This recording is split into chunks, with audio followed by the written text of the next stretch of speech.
The sun hung low over the wide plains as the train screeched into Dust Creek Depot, steam hissing, iron wheels grinding, and the air filled with dust and chatter as townsfolk gathered to meet travelers, buy supplies, or simply gawk at the rare sight of strangers. Among the passengers who stepped off was a young woman clutching a heavy trunk, her dress plain but clean, her bonnet shielding a face that carried both fear and quiet determination. Her name was Evelyn Carter, a mail-order bride who had traveled across half the country with nothing but letters in her pocket and hope in her heart, letters that had promised her a husband, a home, and a fresh start on the unforgiving frontier. But as she searched the platform, her heart leapt when she saw a man in a fine vest and polished boots approach. Thomas Briggs, the rancher who had written her, or so she believed, yet instead of the welcoming smile she dreamed of, his face twisted in disappointment as his eyes swept over her small frame,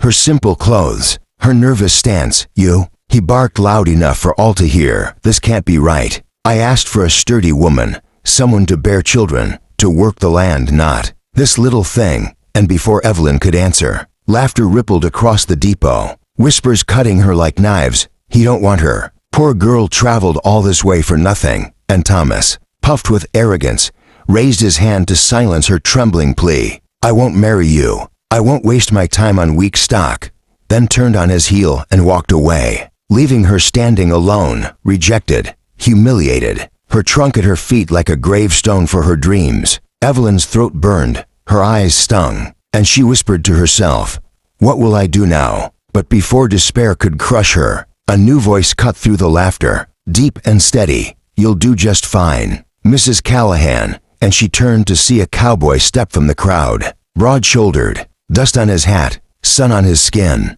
his eyes like steel, yet warm with something she could not name. Without hesitation he bent, lifted her trunk onto his shoulder, and tipped his hat at her with a half-smile.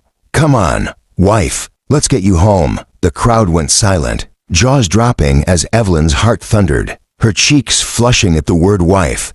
And though she wanted to protest, to explain, the strangers' arm around her gave her the first feeling of safety she had known since leaving home. And so she let him guide her away from the cruel stares, never knowing that in that moment, her life had been rewritten by a man who chose kindness where another had chosen cruelty. The cowboy's name was Luke Callahan, a man known in Dust Creek not for wealth or fine breeding, but for grit, loyalty, and a quiet strength that made others lower their voices when he passed. And when he brought Evelyn to his modest ranch nestled between rolling hills and wide skies, she was still trembling from the sting of rejection, her pride shattered, her future uncertain. Yet Luke never asked for her story, never pried at the wounds still bleeding in her heart. Instead he gave her a warm meal, a bed to rest in, and a simple promise. "You don't owe me a thing, ma'am, but you'll never be alone out here unless you wanted to be." Words that struck her harder than any insult she'd endured, for they carried not pity but respect. And in the days that followed, Evelyn slowly found her footing, her delicate hands learning to milk cows, gather eggs, and mend torn clothes, her soft voice gradually filling the silence of Luke's cabin with laughter and song. And though she had been cast aside as too frail, she discovered a strength she never knew she had, carrying water from the well, braving storms to bring in livestock, and facing the endless chores of frontier life with a determination that surprised even herself. Luke watched her quietly, pride building in his chest each time she refused to give in. And though he told himself he had only stepped in to protect her dignity, his heart betrayed him every time she smiled his way. Yet whispers from town soon slithered back to them, the cruel Thomas Briggs spreading poison that Evelyn was no true wife, that Luke had claimed her out of desperation, and worse still, that the Crow brothers,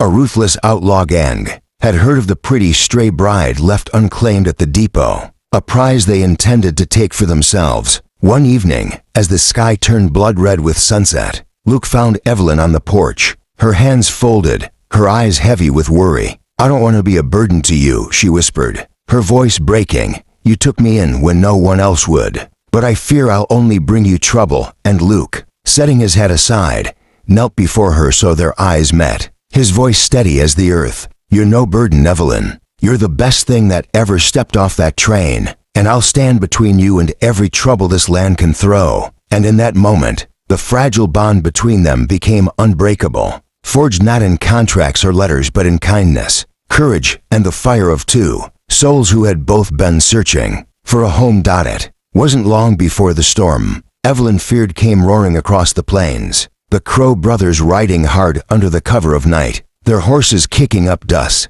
their torches lighting the sky like hellfire. And when they reached the Callahan ranch, their leaders sneered, "Hand over the bride, Cowboy. She ain't yours to keep." But Luke, standing tall with rifle in hand, his body a wall between Evelyn and danger, answered with a voice like thunder, "She's my wife, and you'll have to ride through me to touch her." And so the battle began. Gunfire cracking, wood splintering, cattle scattering into the dark. Yet Luke and Evelyn fought side by side, his rifle steady, her hands clutching the pistol he had taught her to use. Fear in her chest but fire in her eyes as she pulled the trigger against the men who sought to steal her.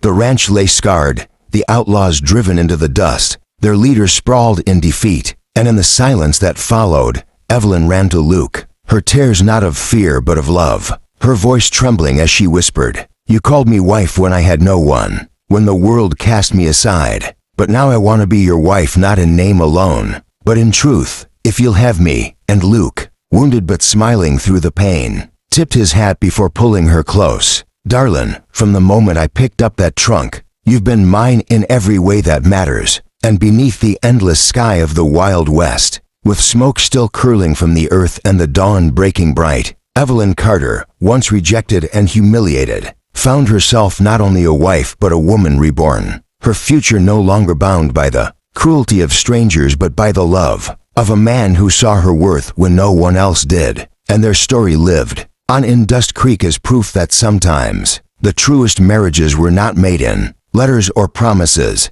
but in a single act of courage at the moment it was needed most. If this story touched your heart, if you felt the power of kindness, courage, and love blooming in the harsh Wild West, then don't just ride away. Hit that subscribe button to Wild West Stories, where every tale is a new legend, every moment a battle for hope, and the next story might just change the way you see life forever.